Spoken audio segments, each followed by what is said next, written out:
Hi, and welcome to this review of nurse staffing models. In this video, we will talk about how staffing models are established, as well as some of the details of patient-centered care, acuity-based nursing, primary nursing, team nursing, modular nursing, a 12-bed hospital, total patient care, and functional nursing.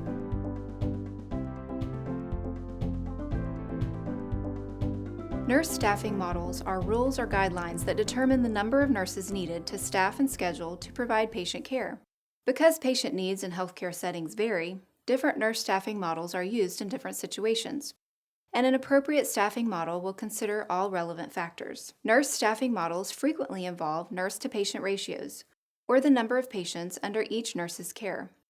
Some states in the U.S. regulate the maximum number of patients per nurse in a specific setting, or provide other rules for deciding on an appropriate ratio, such as involving staff nurses in policymaking on staffing committees at the facility level. Research suggests that an increased number of patients per nurse is generally associated with an increase in adverse outcomes for those patients when other factors remain the same. Patient-centered care is a modern culture of care that has been demonstrated to increase patient satisfaction with the care they receive.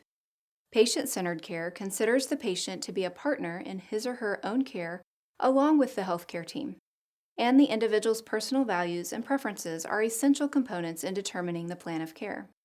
Acuity-based or acuity-adjusted nurse staffing assigns patients to nurses based on the intensity of care required instead of setting an absolute nurse-patient ratio.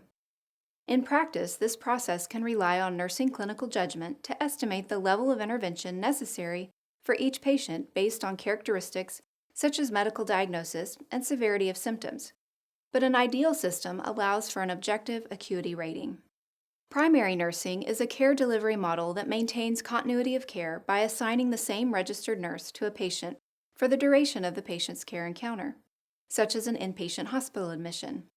In this model, registered nurses provide most of the care, and some settings also include assistive personnel. In some more traditional primary nursing models, the registered nurse maintains responsibility for the patient's care even outside of a work shift, similar to a physician who is on call. Team nursing, sometimes called team-based nursing, involves an RN teamed with another RN, LPN, unlicensed assistive personnel, or a combination to provide care to a group of patients. Especially when the team is made up of members with mixed skill sets, the RN is responsible for managing nursing care, including delegating appropriately and performing RN-specific functions. Modular nursing is considered an adaptation of team nursing, in which the nursing care team provides care for a group of patients in close physical proximity, such as a row of consecutive patient rooms in a hallway.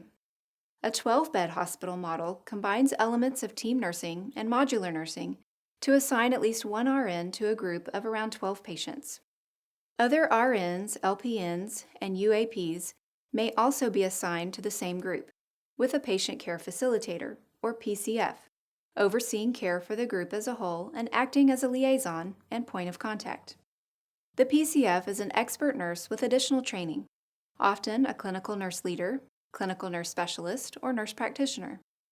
The total patient care delivery model is often contrasted with team nursing. In a total patient care model, also known as patient allocation, a registered nurse is responsible for most or all nursing care for a group of patients during a shift. Functional nursing divides nursing care into tasks to be completed for a set of patients and assigns nurses to those tasks, rather than to individual patients. Functional nursing is more common in long-term care settings, where, for example, UAPs may attend to hygiene needs of residents, LPNs may administer all oral medications, and RNs may be responsible for tasks associated with resident admissions, transfers, and discharges.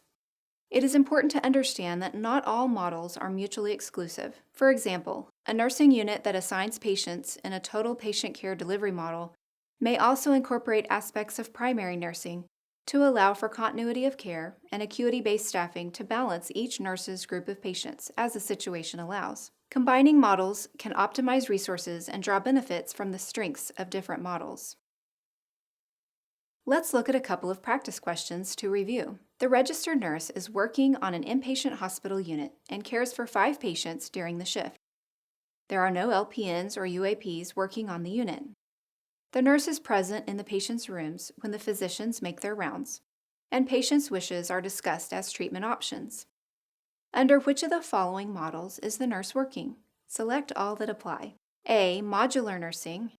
B. Primary nursing. C. Team nursing. D. Total patient care.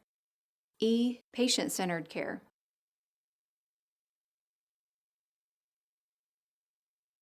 The correct answers are D and E, total patient care and patient-centered care. A, B, and C are not described in this scenario. Which of the following care delivery models always require delegation by the RN? Select all that apply. A. Acuity-based nursing. B. 12-bed hospital. C. Functional nursing. D. Primary nursing.